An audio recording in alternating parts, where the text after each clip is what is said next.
Film dimulai dengan memperlihatkan seorang bapak-bapak mantan bos Yakuza yang bernama Ryuzo sedang bermain pedang kayu di depan rumahnya sambil berteriak-teriak, mengingatkan kejayaan di masa muda dulu. Hal tersebut terlihat kurang disukai oleh anaknya yang bernama Ryuhei, cucunya Kosuke dan menantunya Miyabi. Namun walaupun begitu, Ryuhei masih sangat sayang dengan bapaknya dan selalu rutin memberikan uang jajan kepadanya. Suatu ketika Ryuzo mendapatkan sebuah telepon dari penipu yang mengatakan bahwa anaknya Ryuhei telah menghilangkan uang perusahaan sebanyak 5 juta yen dan ia harus menggantikannya agar anaknya tidak dipecat.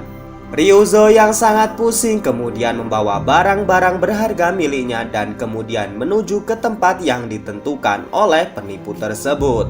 Sesampainya di sana terlihat seorang pemuda yang menyapa Ryuzo. Pemuda tersebut mengatakan bahwa ia yang diutus perusahaan untuk mengambil uang yang telah dihilangkan Ryuhei, dan kemudian mereka berdua duduk di tengah taman. Ryuzo ternyata tidak membawa uang seperti yang dimaksud oleh sang penipu, melainkan Ryuzo membawa sabuk kulit dan koin kuno kesayangannya. Kemudian tak berselang lama, seorang kakek-kakek mendekat dan menyapa Ryuzo. Ternyata ia adalah adik satu perguruan semasa masih di Yakuza.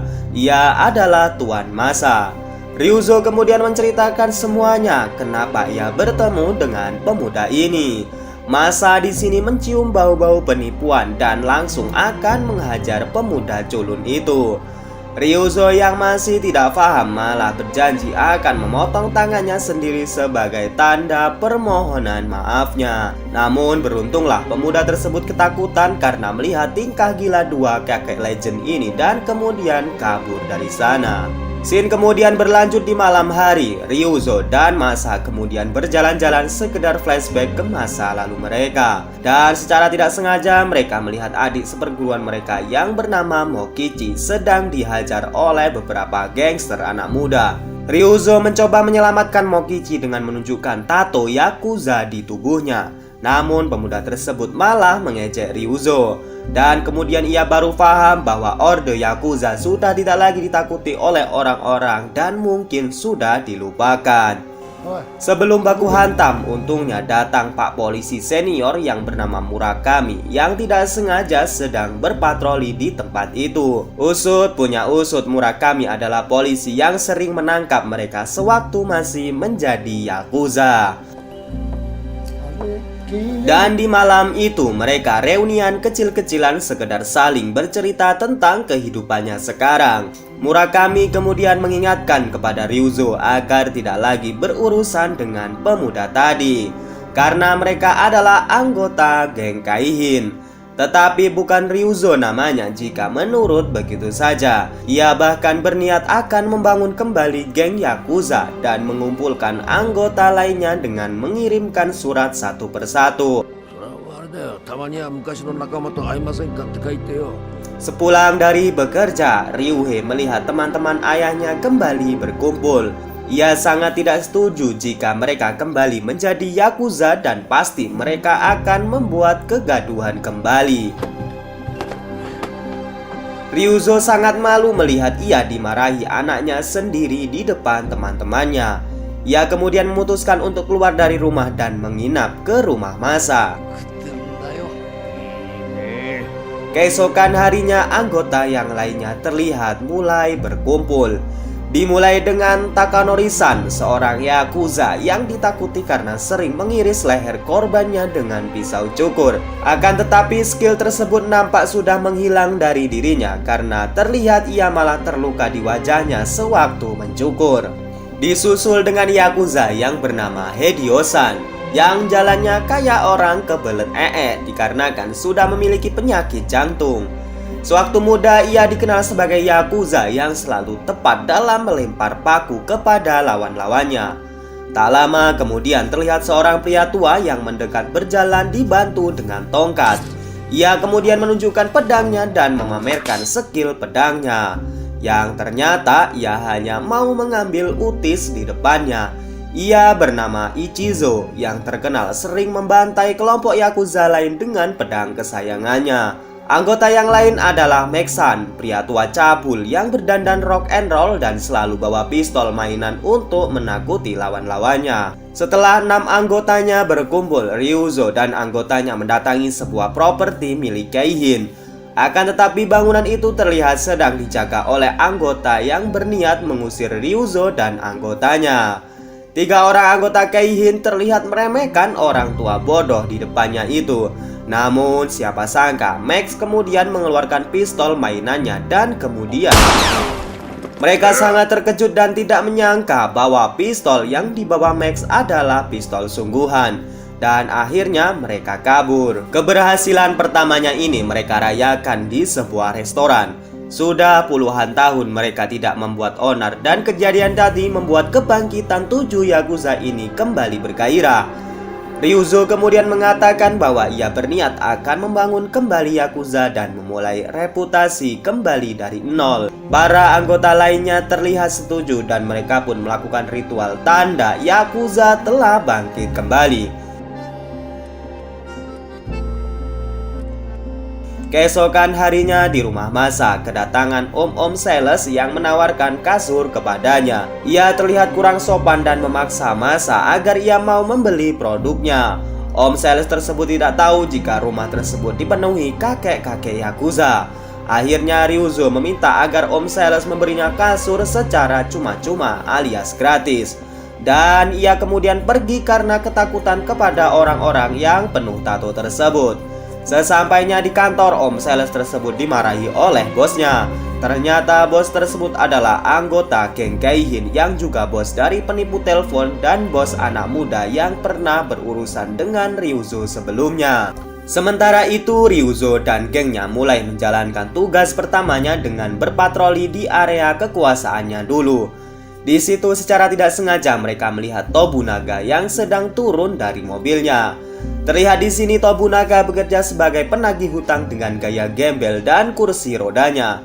Hal tersebut membuat Ryuzo tertarik dan kemudian mengancam akan menghajar Tobunaga karena telah berani menagih hutang di area kekuasaannya. Tobunaga ketakutan dan berjanji akan mengajarinya cara menagih hutang dengan mudah tanpa adanya korban jiwa. Akhirnya Masa yang menjadi korban dengan didandani gembel dan memelas kepada seorang wanita agar ia mau membayar hutangnya.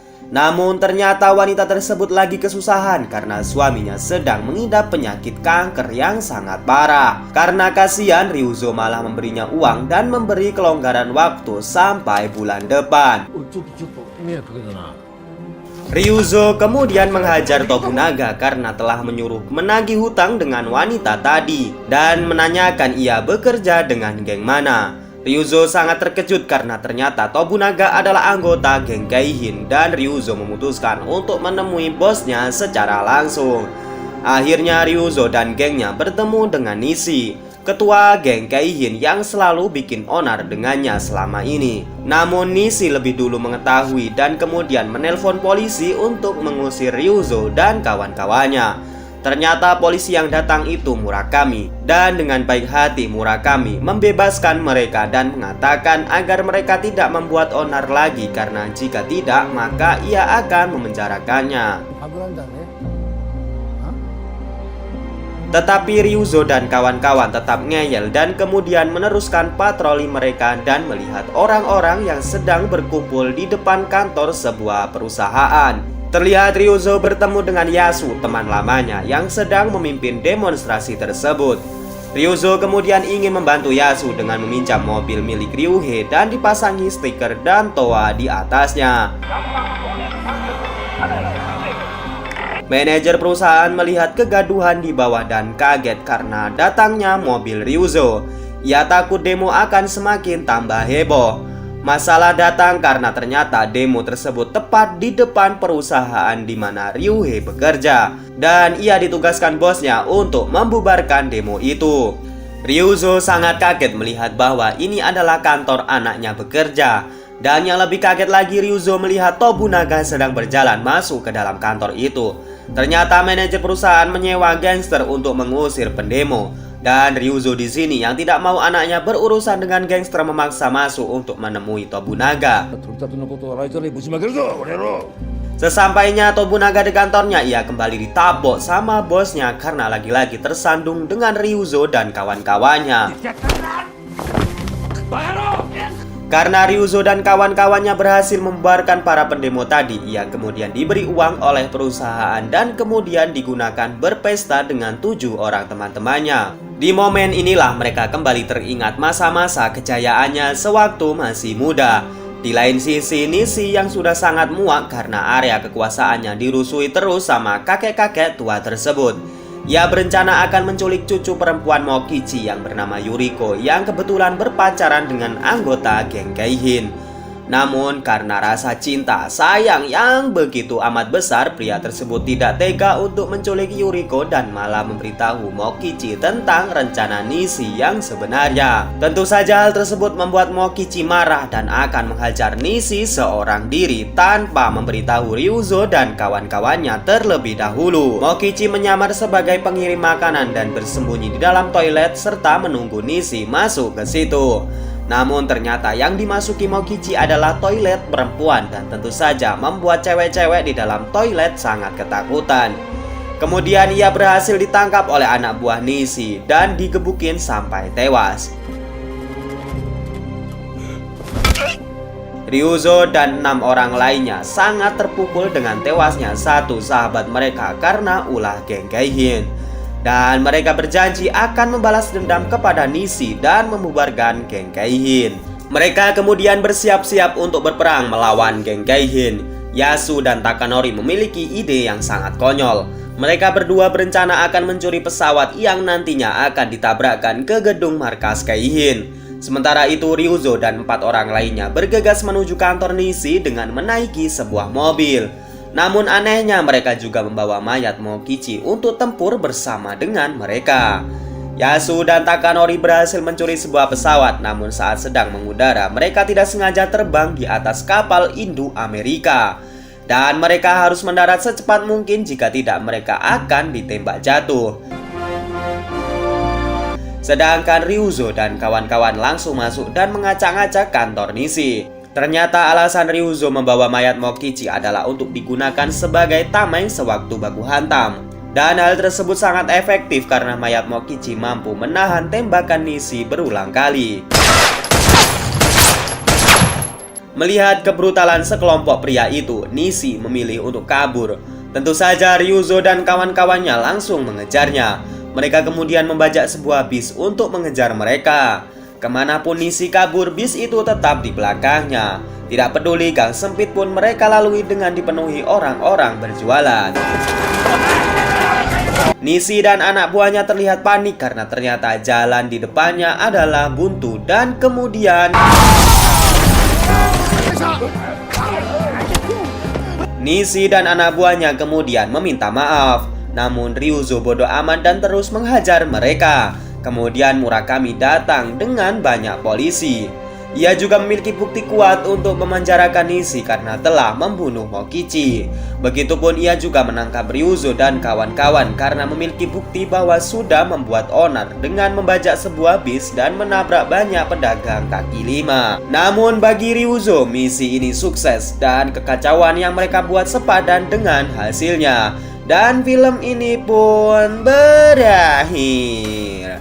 Sekian dulu video A4 Movie yang apa adanya ini. Semoga kalian suka dan jangan lupa support terus channel ini agar selalu dapat